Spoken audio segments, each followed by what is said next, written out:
আসসালামু আলাইকুম সবাইকে। 10 মিনিট স্কুলের পক্ষ থেকে আজকের ক্লাসে সবাইকে স্বাগত জানাচ্ছি। আমি doctor Sabrina Mansur, Dhaka medical college থেকে পাশ করা একজন ডক্টর এবং তোমাদের 10 মিনিট স্কুলের বায়োলজি টিচার। আজকের ক্লাসে আমরা শিখব আমাদের জীববিজ্ঞান প্রথম পত্রের 4র্থ অধ্যায়ের কোষ রসায়ন চ্যাপ্টারের 3য় অধ্যায়ের কোষ রসায়ন চ্যাপ্টারের একটা গুরুত্বপূর্ণ টপিক, প্রোটিনের শ্রেণীবিভাগ। এই টপিকটা অনেক তথ্যবহুল এবং এখান থেকে কিন্তু তোমাদের অনেক বেশি এমসিকিউ পরীক্ষায় আসে। সো আমরা অনেক সময় দেখি কি এই চ্যাপ্টারটা পড়ি, বাট পড়ার পর পরীক্ষায় যখন প্রশ্ন আসে আমরা গুলিয়ে ফেলি যে এটা তো পড়ে আসছি বাট এখন মনে পড়ছে না। সো আমরা এখান থেকে আজকে এভাবেই পড়বো যে প্রশ্ন কিভাবে আসে এবং আমরা কিভাবে এটা পড়বো যেন পরীক্ষার হলে আমরা অ্যান্সার করতে পারি। এবং কখনো কখনো কিন্তু এই প্রোটিনের শ্রেণীবিভাগ টপিক থেকে ছোট ছোট সিকিউ আসতে পারে। সো আমরা এটা মোটেও স্কিপ করব না। সো চলো আমরা একটু দেখে আসি যে প্রোটিনের শ্রেণীবিভাগ থেকে অ্যাকচুয়ালি কি কি পড়তে হয়। তাহলে দেখো, এর আগের একটা ক্লাস নিয়েছিলাম, সেই ক্লাসে তোমাদেরকে কিন্তু আমি প্রোটিনের শ্রেণীবিভাগটা শুরু করেছিলাম। সো এইখানে আমরা যেটা দেখলাম যে গঠন অনুসারে প্রোটিনকে আমরা টোটাল 4টা ভাগে ভাগ করতে পারি: প্রাইমারি, সেকেন্ডারি, টারশিয়ারি, কোয়াটারনারি। তো আমরা তো এমনিও জানি যে প্রাইমারি মানে 1, সেকেন্ডারি মানে 2, টারশিয়ারি মানে 3, কোয়াটারনারি মানে 4। সো খেয়াল করো, প্রোটিন কিন্তু অনেকগুলো পলিপেপটাইড চেইন দিয়ে তৈরি হয়। সো যেটা একদম এরকম সোজা সেটা তোমার প্রাইমারি, যেটা একটু ফোল্ড খেয়েছে সেটা সেকেন্ডারি, যেটা আরো বেশি ফোল্ড খেয়েছে সেটা টারশিয়ারি। আর যখন এই প্রোটিনের চেইনটা ফোল্ডিং খেয়ে খেয়ে খেয়ে খেয়ে খেয়ে খেয়ে একটা 3D স্ট্রাকচার তৈরি করে, তখন সেটাকে আমরা বলি কোয়াটারনারি। এবং মজার ব্যাপার হচ্ছে, একটা প্রোটিন যখন একটা 3D স্ট্রাকচার লাভ করে অর্থাৎ কোয়াটারনারি ফর্মে আসে, তখনই সে প্রপারলি কাজ করতে পারে। ঠিক আছে? আচ্ছা, এরপর আজকের টপিকটা ছিল এখান থেকে শুরু, যে ভৌত রাসায়নিক গুণাবলী এবং দ্রবণীয়তার উপর ভিত্তি করে। তাহলে ভৌত রাসায়নিক মানে কি, যে সে ফিজিক্যালি কেমন, তার কেমিক্যাল স্ট্রাকচার কেমন এবং সে কিসে দ্রবীভূত হয় কিসে দ্রবীভূত হয় না, এইটার উপর ভিত্তি করে একটা ক্লাসিফিকেশন আছে। তো তুমি চিন্তা করো, যেহেতু এই ক্লাসিফিকেশনটার নামই হচ্ছে দ্রবণীয়তার উপর ভিত্তি করে, সো তোমার কিন্তু জানতে হবে যে কোনটা তোমার পানিতে দ্রবীভূত হয়, কোনটা তোমার অ্যালকোহলে দ্রবীভূত হয়, কোনটা হয় না। সো এটা পড়া অনেক ঝামেলা। আমার শর্টকাট যে ট্রিক্সটা তোমরা ফলো করতে পারো, প্রথমে হচ্ছে তোমরা একটা চার্ট করবা। চার্ট করে এখানে প্রোটিনগুলোর নাম লিখবা। এখানে লিখবা ধরো পানিতে দ্রবণীয়তা, অ্যালকোহলে দ্রবণীয়তা, জৈব যৌগে দ্রবণীয়তা। তো ওইভাবে ক্রস ডট ক্রস এরকম করে করে শিখতে শিখতে দেখবে মাথায় সেট হয়ে গেছে। ঠিক আছে? সো আমরা ভৌত রাসায়নিক গুণাবলী এবং দ্রবণীয়তার উপর ভিত্তি করে প্রোটিনকে 3টা ভাগে ভাগ করতে পারি। ঠিক আছে? সো এখানে একটা কথা বলা হয়েছে, দ্রবণীয়তা আমরা যখন সরল প্রোটিনগুলো পড়বো তখনই বিশেষ করে জানবো। ঠিক আছে? সো এখানে তুমি এই 3টা নাম থেকে অলরেডি বুঝতে পারছো সরল মানে কি। সরল মানে হচ্ছে এখানে শুধু প্রোটিনই আছে, এখানে তোমার হচ্ছে অন্য কোনো কিছু নাই না, শুধুমাত্র প্রোটিন। মানে এখানে তুমি এটাকে ভাঙলে শুধু প্রোটিন পাবা। যুগ্ম প্রোটিন মানে কি? যুগ্ম মানে হচ্ছে এখানে তোমার প্রোটিনও আসে, প্রোটিনের সাথে কিছু নন প্রোটিন অংশও যুক্ত আছে। আর উদ্ভূত প্রোটিন মানে কি? উদ্ভূত বলতে আমি সবসময় বলি, উদ্ভূত মানে হচ্ছে বাচ্চা, জাতক। উদ্ভূত মানে হচ্ছে সহজভাবে জাতক। জাতক মানে কি, যে এখান থেকে জন্ম নিয়েছে, মানে সেটা আগে প্রোটিন ছিল বাট সেখানে একটু প্রোটিনের মডিফাই করে রূপ বদল হয়ে নতুন প্রোটিন উৎপন্ন হয়েছে। তাহলে সরল প্রোটিন মানে এখানে শুধুই প্রোটিন, যুগ্ম প্রোটিন মানে এখানে প্রোটিনও আছে, একটা নন প্রোটিন অংশও আছে। উদ্ভূত প্রোটিন মানে হচ্ছে আগেটা প্রোটিন ছিল, প্রোটিন থেকে একটা নতুন স্ট্রাকচার সে তৈরি করেছে। তাহলে এইটুকু ক্লিয়ার কিনা আপুকে একটু জানিয়ে দিতে পারো। হ্যাঁ, আচ্ছা। সো আমি যেটা বললাম যে সরল প্রোটিনের ডেফিনেশন আসছে ধরো পরীক্ষায়, যে সরল প্রোটিন মানে কি। সো সহজভাবে তুমি তো বলতে পারো না যে যেই প্রোটিনে শুধুমাত্রই প্রোটিন থাকে, অন্য কিছু থাকে না। সো তুমি এইভাবে বলতে পারো, আমরা জানি যে প্রোটিনের মূল একক হচ্ছে কি অ্যামাইনো অ্যাসিড। সো এই প্রোটিন হচ্ছে এমন একটা প্রোটিন যে প্রোটিনকে তুমি এনজাইম বা অ্যাসিড দিয়ে যদি আদ্র বিশ্লেষণ করো বা হাইড্রোলাইসিস অর্থাৎ পানি দিয়ে যদি তাকে তুমি ভাঙো, তাহলে তুমি শুধুমাত্র অ্যামাইনো অ্যাসিডই পাবা, অন্য কিচ্ছু পাবা না। সো এখান থেকে তুমি বুঝতেই পারবা যে অ্যামাইনো অ্যাসিড কি দিয়ে তৈরি, মানে অ্যামাইনো অ্যাসিড প্রোটিন তৈরি করে। তাহলে এখানে যদি শুধু অ্যামাইনো অ্যাসিডই পাও, তার মানে এখানে শুধুমাত্র প্রোটিনই আছে, অন্য কোনো ভেজাল বা এক্সট্রা কোনো পোর্শন নাই। ঠিক আছে। এবং আমরা যে দ্রবণীয়তার উপর ভিত্তি করে ক্লাসিফিকেশন বলছিলাম, এই দ্রবণীয়তার উপর ভিত্তি করে এই যে সরল প্রোটিন তাকে আমরা টোটাল 7টা ভাগে ভাগ করি। ঠিক আছে, এই 7টা ভাগ পড়তে পড়তে সবার মাথা খারাপ হয়ে যাবে, বাট এখান থেকে কিছু পড়ো আর না পড়ো, ওই প্রোটিনটা যেমন ধরো অ্যালবুমিন কোথায় থাকে, গ্লোবিউলিন কোথায় থাকে, এইগুলো অ্যাটলিস্ট তোমাদের জানতে হবে। ঠিক আছে, সো আমরা সেই 7 ধরনের প্রোটিনের নাম শুনি। অ্যালবুমিন, তোমরা সবাই কিন্তু জানো অ্যালবুমিন একটা প্লাজমা প্রোটিন। আমি তোমাদেরকে প্লাজমা প্রোটিনগুলো পড়ানোর সময় একটা ছন্দ শিখাই, GPA5, globulin, prothrombin, albumin, fibrinogen. So এখানে অ্যালবুমিন আছে বুঝতেই পারছো, এবং অ্যালবুমিন হচ্ছে প্লাজমার মধ্যে সব থেকে বেশি পরিমাণে থাকে। তাহলে এইটা অ্যালবুমিন মানে কি, তোমরা যদি কখনো ডিমের সাদা অংশ দেখো, এটা কেমন সাদাটা একটু ঘোলাটে ঘোলাটে, তাই না? সো এই প্রোটিনগুলো হচ্ছে পানিতে দ্রবীভূত হয়ে যায়। খেয়াল করে দেখো, তুমি কিন্তু ডিমটাকে পানিতে মিশাই ফেলতে পারবে একদম চটকায়, এবং সে একটা ঘোলাটে দ্রবণ তৈরি করে, এটাই হচ্ছে অ্যালবুমিন। এবং সে পানিতে লঘু লবণ দ্রবণে দ্রবণীয়। এবং মজার ব্যাপার হচ্ছে, তুমি যদি কখনো ডিমের সাদা অংশকে তাপ দাও, সে কি হয়, শক্ত হয়ে জমাট বাঁধে, তাই না? সেইভাবে মাথায় রাখবা যে এটা তুমি পানিতে মিশাইলে দ্রবীভূত হবে, লবণ হালকা লবণের দ্রবণে দ্রবীভূত হবে, ঘোলা দ্রবণ তৈরি করবে, এবং এটাকে যদি তুমি তাপ দাও সে জমাট বাঁধবে। তো এটা যখন পড়বা তুমি তখন ডিমের সাদা অংশের কথা চিন্তা করবা, যে ডিমের সাদা অংশ যেরকম ক্যারেক্টারিস্টিক্স, এইটাও ওরকম ক্যারেক্টারিস্টিক্স। সো এটা এখন কোথায় কোথায় থাকে, এই যে দেখো আমি এটা ব্লু কালার দিয়ে দিয়েছি। মজার ব্যাপার না, আসলে দুঃখের ব্যাপার হচ্ছে এগুলা পরীক্ষায় আসে, বলতে পারে যে কোন মানে নিচের কোনটিতে অ্যালবুমিন থাকে। তাহলে জব ও বার্লি, এটা হচ্ছে একটা শস্য, এটাতে থাকে, ডিমের সাদা অংশে থাকে 10 থেকে 12%। এরপরে হচ্ছে আমি একটু আগেই বললাম যে প্লাজমার মধ্যে 4 থেকে 5% অ্যালবুমিন থাকে, দুধে থাকে, দেখো নামের মধ্যে আছে বুমিন বুমিন বুমিন, তাই না? এরপরে হচ্ছে গমের বীজে থাকে, শিমের বীজে থাকে, মাংসপেশিতে মায়ো অ্যালবুমিন থাকে। সো এইখানে মানে মোটামুটি এই সকল জায়গায় তোমার হচ্ছে অ্যালবুমিন থাকে। তাহলে এখান থেকে কিছু পড়ো আর না পড়ো, কোথায় অ্যালবুমিন থাকে এইটা পরীক্ষায় আসতে পারে, এবং এইটাই সবাই ভুল করে। খেয়াল করে দেখবা যে নামের শেষে একটু একটু বুমিন বুমিন বা মিন আছে, ঠিক আছে, মিন বা বুমিন আছে, তাই না? দেখো এটা এক্সেপশন, বুমিন, বিউমিন, বুমিন, সিন, এটা একটু এক্সেপশন, এটা এক্সেপশন, বুমিন। তাহলে এটা দেখে হচ্ছে একটু বুঝতে পারবা যে বুমিন বিউমিন এগুলো থাকলে হচ্ছে মোটামুটি অ্যালবুমিন থাকে। ক্লিয়ার? আচ্ছা, এরপর হচ্ছে তোমার গ্লোবিউলিন।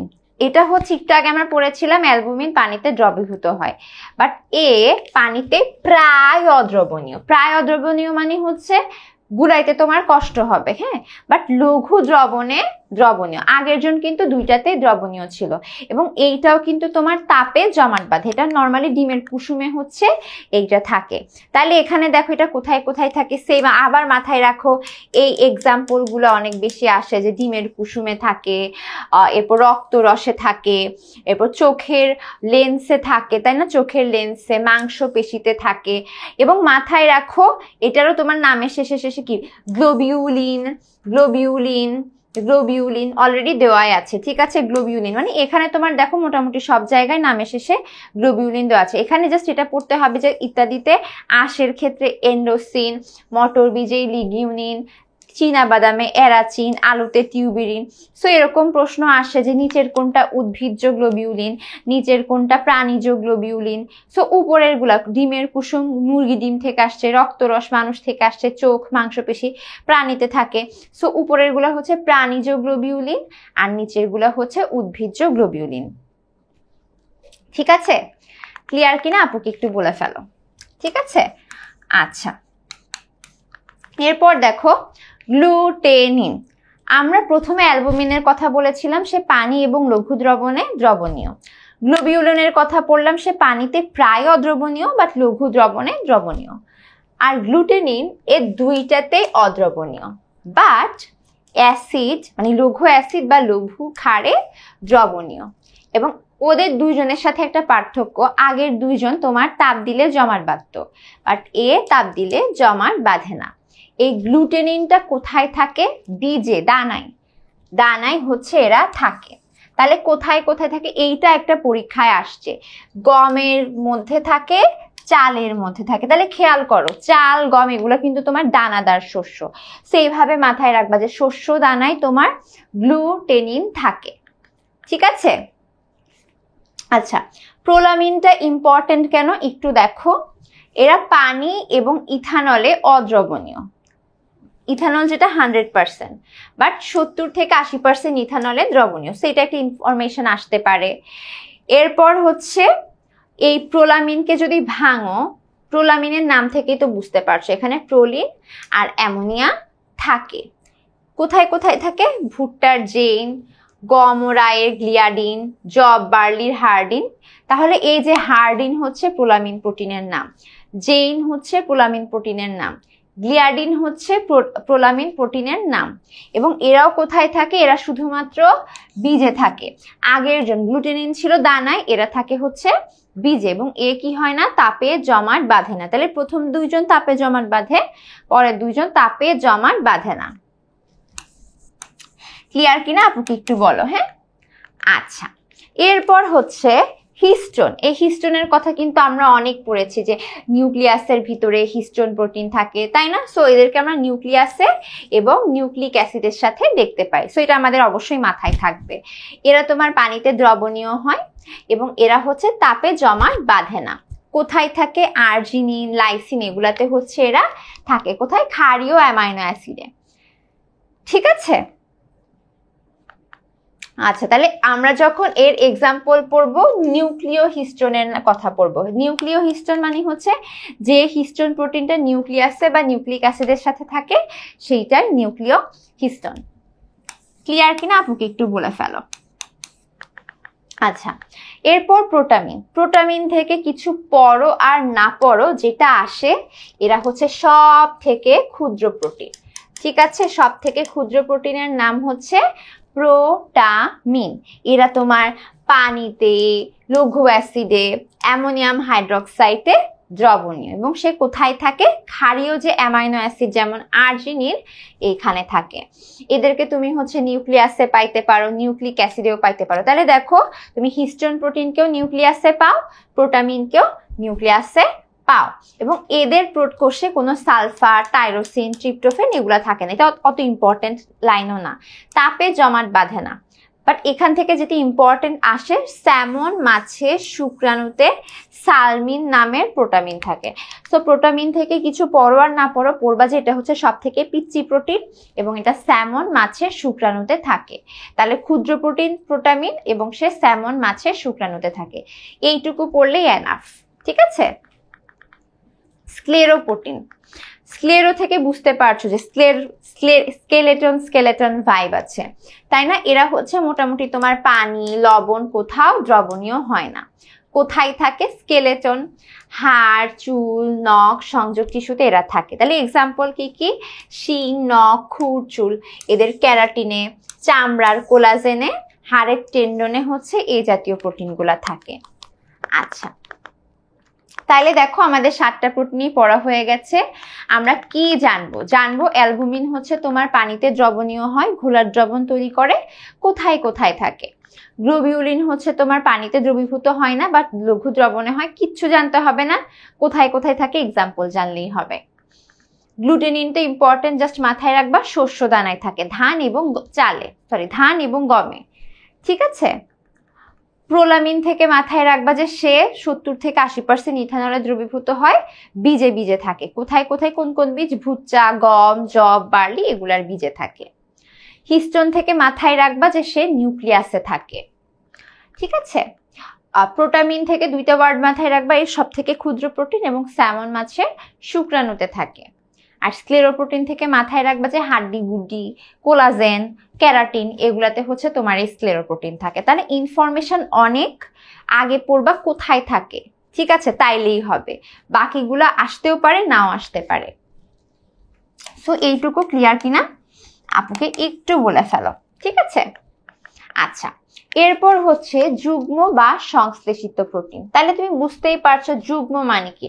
যুগ্ম মানে আমরা কি বুঝি, কাপল বুঝি। সো কাপল মানে কি, কাপলে তো কেউ সিঙ্গেল কাপল করতে পারে না, দুইজন মিলে কাপল তৈরি করে, তার মানে এখানে তোমার দুইজন থাকে, ঠিক আছে। সো একটা কথা একটু বলি, ধরো এটা একটা প্রোটিন, এই প্রোটিনকে তুমি যদি ভাঙো, এখানে তুমি একটা প্রোটিন অংশ পাও আর একটা নন প্রোটিন অংশ পাও, ঠিক আছে।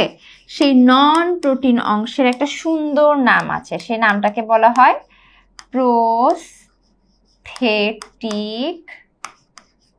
গ্রুপ, ঠিক আছে, প্রোস্থেটিক গ্রুপ।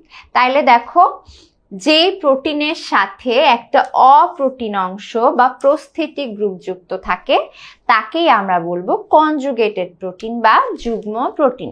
তাহলে যে প্রোটিনকে ভাঙলে তুমি প্রোটিনও পাবা, একটা নন প্রোটিন অংশ, নন প্রোটিন অংশে তোমার লিপিড থাকতে পারে, গ্লুকোজ থাকতে পারে, অন্যান্য মেটাল থাকতে পারে, যাই থাকুক না কেন এক্সট্রা কিছু থাকলে সেইটাই তোমার হচ্ছে কনজুগেটেড বা সংশ্লেষিত বা যুগ্ম প্রোটিন।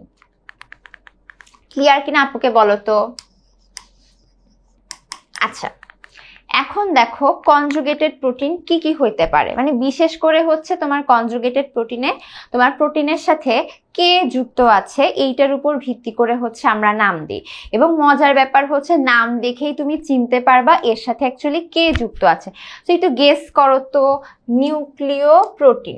সো নিউক্লিয় প্রোটিন তুমি নাম থেকেই বুঝতে পারছো যে একে যদি তুমি ভাঙো তাইলে একটা প্রোটিন পাবা এবং একটা নিউক্লিক অ্যাসিড পাবা, তাইলে সেইটাই হয়ে যাবে নিউক্লিয় প্রোটিন, এবং এরা পানিতে দ্রবীভূত হয়।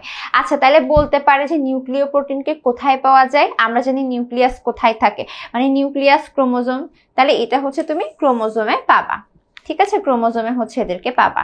তাহলে নিউক্লিয় প্রোটিন থেকে জাস্ট এটাই মাথায় রাখো, প্রোটিনের সাথে যখন নিউক্লিক অ্যাসিড থাকে সেটা নিউক্লিয় প্রোটিন, এটাকে পাওয়া যায় ক্রোমোজোমে। গ্লাইকোপ্রোটিন বা মিউকোপ্রোটিন, খেয়াল করে দেখো গ্লাইকো মানে কি, গ্লাইকো মানে গ্লুকোজ, আর গ্লুকোজ মানে কি কার্বোহাইড্রেট, এটার আরেকটা নাম হচ্ছে মিউকোপ্রোটিন। আমরা অনেক সময় দেখা যায় কি যে একটা নাম পড়ি, তো তাকে যখন অন্য নাম দিয়ে পরীক্ষায় আসে, ধরো তুমি গ্লাইকোপ্রোটিন খুব সুন্দর করে পড়ে গেছো যে হ্যাঁ নাম দেখে বোঝা যাচ্ছে গ্লাইকোপ্রোটিন, গ্লাইকো মানে গ্লুকোজ, বাট যখন এটার নাম মিউকো দিবে তুমি কনফিউজড হয়ে যাবে যে মিউকো নাম দেখে তো বোঝা যাচ্ছে না। সো এক্ষেত্রে তুমি দুইটা নামই পড়বা। তাহলে এখানে প্রোটিনের সাথে বিভিন্ন ধরনের কার্বোহাইড্রেট, স্পেশালি মনোস্যাকারাইড যুক্ত হলে, আমরা সবাই কিন্তু মনোস্যাকারাইড কাকে বলে জানি, তখন সেটাকে আমরা গ্লাইকোপ্রোটিন বা মিউকোপ্রোটিন বলবো। এবং এটা কোথায় পাওয়া যায়, সেল মেমব্রেনে। তোমাদের কি মনে আছে সেল মেমব্রেনে তোমরা গ্লাইকোক্যালিক্সের কথা বলেছিলা, যেখানে গ্লাইকোলিপিড এবং গ্লাইকোপ্রোটিন থাকে, এবং সেই গ্লাইকোপ্রোটিন এবং গ্লাইকোলিপিডকে একসাথে গ্লাইকোক্যালিক্স বলে। সো এই গ্লাইকোক্যালিক্সের মধ্যেই তোমার এই গ্লাইকোপ্রোটিনগুলা থাকে, ঠিক আছে। সো গ্লাইকোপ্রোটিন আমাদের পড়া শেষ। এরপরে আমাদের হচ্ছে লিপোপ্রোটিন। সো এটা থেকেও কিন্তু তুমি নাম দেখে বুঝতে পারছো লিপোপ্রোটিন মানে কি, লিপো মানে লিপিড আর প্রোটিন মানে তো প্রোটিন, তাহলে যে যৌগে তোমার প্রোটিনের পাশাপাশি একটা লিপিড পোর্শনও থাকবে সেটাকে আমরা বলবো লিপোপ্রোটিন। এখন প্রশ্ন আসে এই যে লিপিড, এই লিপিডের মধ্যে তোমার কে কে থাকে, এখানে তোমার কোলেস্টেরল এবং ফসফোলিপিড থাকে, ঠিক আছে। এখন প্রশ্ন হচ্ছে যে এই ধরনের লিপোপ্রোটিন আমরা কোথায় পাই, সেম কোষ ঝিল্লি গুলাতে। কিসের কিসের কোষ ঝিল্লি, নিউক্লিয়াসের ঝিল্লি, মাইটোকন্ড্রিয়ার ঝিল্লি, ক্লোরোপ্লাস্টের ঝিল্লি, সব কিছুর ঝিল্লিতেই তোমার মোটামুটি এই লিপোপ্রোটিন গুলা থাকে। কি হিসেবে থাকে, গাঠনিক উপাদান হিসেবে থাকে। এবং আমাদের মানুষের রক্তের যে প্লাজমা প্রোটিন, সেই প্রোটিনটাও কিন্তু তোমার লিপোপ্রোটিন দিয়ে তৈরি, এবং এই প্রোটিনটা পানিতে দ্রবীভূত হয়। তাহলে এখান থেকে জাস্ট কি মাথায় রাখবা, লিপোপ্রোটিন মানে এখানে লিপিডও আছে, প্রোটিনও আছে, এবং বিভিন্ন যে ঝিল্লি বা প্লাজমা বা মেমব্রেনগুলো আছে সেই মেমব্রেনগুলো হচ্ছে এইটা দ্বারা তৈরি। আচ্ছা, এরপর দেখো ক্রোমোপ্রোটিন। ক্রোম দিয়ে আমরা জানি, ক্রোম মানে কি, ক্রোম মানে হচ্ছে কালার, তাই না, কালারকে আমরা বায়োলজির ভাষায় বলি রঞ্জক পদার্থ। তাইলে যে সকল প্রোটিনের সাথে বিভিন্ন ধরনের কালারফুল সাবস্টেন্স বা রঞ্জক পদার্থ যুক্ত হয়, এরপর যুক্ত হয়ে যেই পদার্থ তৈরি করে সেটাকে আমরা বলবো ক্রোমোপ্রোটিন। তাহলে এক্সাম্পল কে কে, যে ক্যারোটিনয়েড প্রোটিনগুলা, ক্লোরোফিলের প্রোটিনগুলা, হিমোগ্লোবিনের প্রোটিনগুলা, বিলিরুবিনের প্রোটিনগুলা। খেয়াল করে দেখো বিলিরুবিনের কালার কি হবে? বিলিরুবিনের কালার হচ্ছে তোমার ইয়েলো, তাই না? হিমোগ্লোবিনের কালার তোমার কি? রেড। ক্লোরোফিলের কালার তোমার কি? গ্রিন। ক্যারোটিনয়েডের কালার কি? অরেঞ্জ। তার মানে এখানে প্রত্যেকটা প্রোটিনে তোমার কি যুক্ত হয়? কালার যুক্ত হয়, এবং এই কারণে এটাকে বলা হয় ক্রোমোপ্রোটিন। আচ্ছা, এরপর মেটালোপ্রোটিন। এটা সুন্দর নাম দেখে বুঝতে পারছো যে যে প্রোটিনের সাথে তোমার এক্সট্রা হিসেবে একটা মেটাল মানে কি ধাতু যুক্ত হবে, তখন তাকে আমরা বলবো হচ্ছে মেটালোপ্রোটিন। এখন তোমার মাথায় প্রশ্ন আসতে পারে যে এই মেটালোপ্রোটিনগুলো থাকার ইম্পর্টেন্স কি? এইগুলো থাকার ইম্পর্টেন্স হচ্ছে এরা অ্যাক্টিভেটর হিসেবে কাজ করে। অ্যাক্টিভেটর মানে কি বুঝতেই পারছো, অ্যাক্টিভ করে, গতিশীল করে একটা কাজকে, একটা বিক্রিয়াকে আরো বাড়িয়ে দেয়। ঠিক আছে, তাইলে এখানে তোমার হচ্ছে কোথায় কোথায় তোমার মেটালোপ্রোটিন থাকতে পারে, এই নামটা একটু কঠিন। ঠিক আছে, একটা হচ্ছে সিডারোফিলিনে থাকে, আর হচ্ছে সেলোপ্লাজমিনে থাকে। ঠিক আছে, আচ্ছা, এরপর হচ্ছে কে ফসফোপ্রোটিন। সো এখানে তুমি বুঝতেই পারছো ফসফো নাম থেকে আসছে ফসফরিক অ্যাসিড। তাহলে এখানে প্রোটিনের পাশাপাশি ফসফরিক অ্যাসিড যুক্ত থাকলে সেটাকে ফসফোপ্রোটিন বলি। দুধের কেসিনোজেন, ডিমের ভাইটেলিক হচ্ছে এই ফসফোপ্রোটিনের এক্সাম্পল। আচ্ছা, ফ্ল্যাভোপ্রোটিন কি জিনিস? ফ্ল্যাভোপ্রোটিন হচ্ছে তোমরা সবাই এই যে এফএডির নাম শুনেছ, ফ্ল্যাভিন অ্যাডেনিন ডাইনিউক্লিওটাইড। সো এই যে ফ্ল্যাভিন, এই যে এফএডি, আমরা সবাই বাচ্চাকালে যখন শ্বসন পড়তাম ওখানে পড়তাম না এটিপি, জিটিপি, এফএডি, মনে আছে ওই যে একটা এফএডি সমান দুইটা এটিপি। সো এই এফএডিটা হচ্ছে একটা ফ্ল্যাভিন যৌগ, এবং এই ফ্ল্যাভিন যৌগ যখন প্রোটিনের সাথে যুক্ত থাকে তখন সেইটাকে আমরা বলি ফ্ল্যাভোপ্রোটিন। আর লৌহ পোরফাইরিন প্রোটিন হচ্ছে, আমরা সবাই সাইটোক্রোমের কথা জানি, এটা একটা লৌহ ঘটিত যৌগ। যখন এর সাথে প্রোটিন যুক্ত থাকে তখন সেটাকে আমরা বলি লৌহ পোরফাইরিন প্রোটিন। তাইলে আমরা একটা ছোট্ট রিভিউ দিয়ে আসি এই উদ্ভূত প্রোটিনের গুলা। নিউক্লিয় প্রোটিন মানে এখানে প্রোটিনের সাথে নিউক্লিক অ্যাসিড থাকে, এটা কোথায় পাওয়া যায়? ক্রোমোজোমে পাওয়া যায়। গ্লাইকোপ্রোটিন বা মিউকোপ্রোটিন মানে এখানে তোমার প্রোটিনের সাথে গ্লুকোজ থাকে, সেটা কোথায় পাওয়া যায়? সেল মেমব্রেন গুলাতে পাওয়া যায়। লিপোপ্রোটিন মানে এখানে প্রোটিনের সাথে লিপিড থাকে, কোথায় পাওয়া যায়? সেম তোমার সেল মেমব্রেনে পাওয়া যায়। ক্রোমোপ্রোটিন মানে এখানে প্রোটিনের সাথে কালার থাকে, এরা বিভিন্ন হিমোগ্লোবিন, ক্যারাটিনয়েডস, ক্লোরোফিল এগুলাতে থাকে। মেটালোপ্রোটিন মানে হচ্ছে এখানে তোমার অ্যাক্টিভেটর হিসেবে বিভিন্ন মেটাল যেমন আয়রন, ম্যাঙ্গানিজ, ম্যাগনেসিয়াম, জিঙ্ক এইগুলা যুক্ত হয়। এই এক্সাম্পলগুলা দেখো যে কে কে যুক্ত হয়। এরপর ফসফোপ্রোটিন মানে ফসফরিক অ্যাসিড যুক্ত থাকে, ফ্ল্যাভোপ্রোটিন মানে ফ্ল্যাভিন যৌগ যুক্ত থাকে, আর লৌহ পাইফোরিন প্রোটিন মানে এখানে হচ্ছে আয়রন পোরফিরিন যৌগ বা সাইটোক্রোম যুক্ত থাকে। তাহলে কে যুক্ত থাকে এইটার উপর ভিত্তি করে তোমার এই ক্লাসিফিকেশনটা হয়, এবং এখানে তোমার জানতে হবে সে কোথায় থাকে সেই এক্সাম্পলগুলা। ক্লিয়ার কিনা আপুকে একটু বলে ফেলো। আচ্ছা, এরপর হচ্ছে কি প্রোটিনের শ্রেণীবিভাগ, উদ্ভূত বা উৎপাদিত প্রোটিন। ঠিক আছে, সেই উদ্ভূত বা উৎপাদিত প্রোটিনটা হচ্ছে তোমার যেটা বললাম যে সে আসলে আগে মুক্ত অবস্থায় ছিল না। ঠিক আছে, তাকে আমরা মডিফিকেশন করে তৈরি করেছি। কিভাবে মডিফিকেশন করতে পারি? তাপের প্রভাবে করতে পারি, এনজাইম বা রাসায়নিক পদার্থ দিয়ে ক্রিয়া বিক্রিয়া করে করাতে পারি, অথবা কৃত্রিম উপায়েও করতে পারি। ঠিক আছে, সো এখানে কয়েকটা এক্সাম্পল বললো যে মায়োসিন থাকে হচ্ছে তোমার ন্যাচারালি, সেই মায়োসিন থেকে তৈরি হইলো মায়োসান। তাহলে সেটা একটা প্রোটিন ছিল, সেই প্রোটিনের মডিফিকেশনের মাধ্যমে তৈরি হলো। অ্যালবুমিন থেকে তৈরি হলো অ্যালবুমাস, এটাও তোমার কিসের মাধ্যমে তৈরি হইলো? মডিফিকেশনের মাধ্যমে তৈরি হলো। ঠিক আছে, তাহলে আমরা পড়ে ফেললাম সরল প্রোটিন কোনটা, যেখানে শুধুই তোমার প্রোটিন অ্যামাইনো অ্যাসিড থাকে, অন্য কিছু থাকে না। সরল প্রোটিনের এক্সাম্পল আমরা 7 ধরনের পড়েছিলাম। সে কোথায় দ্রবীভূত হয়, কোথায় দ্রবীভূত হয় না, তাপে জমাট বাঁধে নাকি বাঁধে না, এবং সে কোথায় কোথায় থাকে, এইটা আমাদের পড়তে হবে। এরপর তোমার হচ্ছে সরল প্রোটিনের পর আমরা পড়লাম যৌগিক যুগ্ম প্রোটিন, যেখানে তোমার প্রোটিনের পাশাপাশি বিভিন্ন যৌগ যুক্ত থাকে।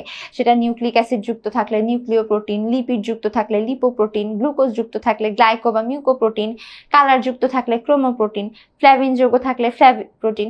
সো এরকম কি যুক্ত আছে সেটার উপর ভিত্তি করে ক্লাসিফিকেশন। আমাদেরকে কি পড়তে হবে, কে যুক্ত থাকে, কোথায় পাওয়া যায়। আর থার্ড হচ্ছে উদ্ভূত প্রোটিন, যে সে আগে প্রোটিন ছিল, প্রোটিনটা রূপ বদল করে হচ্ছে এই রূপটা লাভ করেছে। তাহলে এতটুকু ক্লিয়ার কিনা আপুকে একটু বলে ফেলো। হ্যাঁ, আচ্ছা, এরপর হচ্ছে তোমার গুণগত বৈশিষ্ট্যের উপর ভিত্তি করে প্রোটিন হচ্ছে 2 প্রকার। সো গুণগত বৈশিষ্ট্য আমরা কিভাবে বলবো যে এই প্রোটিনটা ঠিক কতটা ইম্পর্টেন্ট, এইটার উপর ভিত্তি করে হচ্ছে আমরা গুণগত বৈশিষ্ট্যের কথা বলি। ঠিক আছে, গুণগত বৈশিষ্ট্যের উপর ভিত্তি করে প্রোটিন 2 প্রকার। একটা হচ্ছে ফার্স্ট ক্লাস প্রোটিন বা প্রথম শ্রেণীর প্রোটিন, আর একটা হচ্ছে দ্বিতীয় শ্রেণীর প্রোটিন। তাহলে খেয়াল করো, আমরা অ্যামাইনো অ্যাসিড যখন পড়েছিলাম তখন বলেছিলাম যে কিছু কিছু অ্যামাইনো অ্যাসিড আছে অত্যাবশ্যকীয় বা অপরিহার্য অ্যামাইনো অ্যাসিড। কেন? কারণ ওইগুলো আমার বডির ভিতরে তৈরি হয় না, সো এটাকে আমার বাইরে থেকে সাপ্লাই দিতে হয়। সো বুঝতেই পারছো, যেই সকল প্রোটিনে তোমাদের সব কয়টি অপরিহার্য, দেখে আমাকে কে বলতে পারবা অ্যাডাল্টদের জন্য অপরিহার্য বা অত্যাবশ্যকীয় অ্যামাইনো অ্যাসিড কয়টা, এবং বাবুদের জন্য অত্যাবশ্যকীয় বা অপরিহার্য অ্যামাইনো অ্যাসিড কয়টা? কমেন্টে লিখে ফেলো। ঠিক আছে, আচ্ছা দেখো, প্রথম শ্রেণীর প্রোটিন হচ্ছে এখানে তোমার মোটামুটি সবগুলা অপরিহার্য অ্যামাইনো অ্যাসিড থাকবে। সো তাকে আমরা বলবো হচ্ছে ফার্স্ট ক্লাস প্রোটিন। এক্সাম্পল কারা কারা?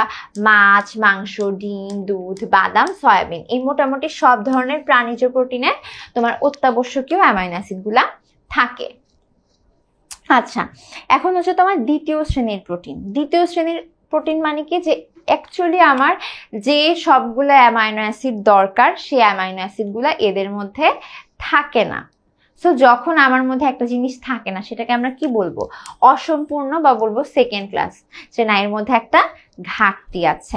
তাহলে এই দ্বিতীয় শ্রেণীর প্রোটিনগুলো হচ্ছে ম্যাক্সিমাম উদ্ভিজ্জ প্রোটিন, এক্সেপশন কিছু তো অবশ্যই থাকে, তারা বাদে সবই তোমার হচ্ছে দ্বিতীয় শ্রেণীর প্রোটিন। ঠিক আছে, সো এখানে একটা কথা বলা হলো যে তোমাকে কেউ যদি জিজ্ঞেস করে, আচ্ছা আপু প্রোটিনে কি দিয়ে তৈরি হয়?